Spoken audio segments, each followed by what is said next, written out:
ஓ வரையாடே, எந்த மலைகளின் இடுக்குகளை உன் கால்களால் இப்போது அளந்து கொண்டிருக்கிறாய்? எனக்கு தெரியும். புல்லும் தித்திக்கும் பச்சை பசும் இலைகளும் பரவி கிடக்கும் பகுதியில்தான் நீ இருப்பாய். எனக்கு தெரியும். அஞ்ச வேண்டாம். 2 கையளவு மூலிகைகள்தான் என் தேவை. பழங்குடியான் ஒருவனை இன்று காலை பாம்பு கடிக்க, அவனை நான் காக்க 2 கையளவு மூலிகை தேடி உன்னிடம் வந்தேன். பெரும் தூரத்தை நான் தனித்து கடக்கையில் அக்காமலை மட்டுமே அறிந்த கதைகளை அசை போட்டு வந்தேன்.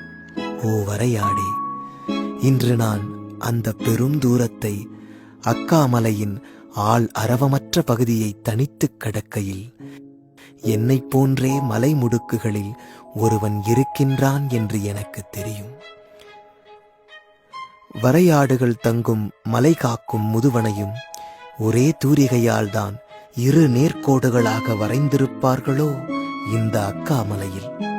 நிஜமாக இருக்கக்கூடும். நாங்கள் இருவருமே அவசரமே கதி என்று வாழும் உலகத்தின் சலனம் கூட தொட முடியாத தொலைவில் உயர் மலைகளில் ஜீவிக்கிறோம். மேகங்களுக்கு கொஞ்சம் அருகில், கால் பதியும் சமவெளிக்கு மிக தொலைவில் உயர் மலைகளில் ஜீவிக்கிறோம். வெளியுலகம் சாராது நாங்கள் எங்கள் இருப்புகளில் ஒருவரை ஒருவர் சார்ந்து உயர் மலைகளில் ஜீவிக்கிறோம். வரையாடு புல்மேய்ந்த வழியில் என் மூப்பனும் அவன் மூதாதையனும் தரை தொட்டு நடக்க பண்பட்டு போன பாதையில்தான் இன்று நானும் இந்த வரையாடு கூட்டமும் அடிமேல் அடி வைத்து அக்காமலையை அளக்கின்றோம். தித்திக்கும் சிற்றோடை நீரது ஆற்றோடு சங்கமிக்கும் முன் ஒரு நீரோடையாக எங்கள் நாவின் தாகம் தீர்த்து செல்கிறது. எங்களை தொட்டுச் செல்லும் நீரோடை ஆர்ப்பாட்டம் காணாது. மற்றோர் காணும் காட்டாற்று வெள்ளத்தில் தித்திக்கும் நீரது அமைதி கொள்ளாது.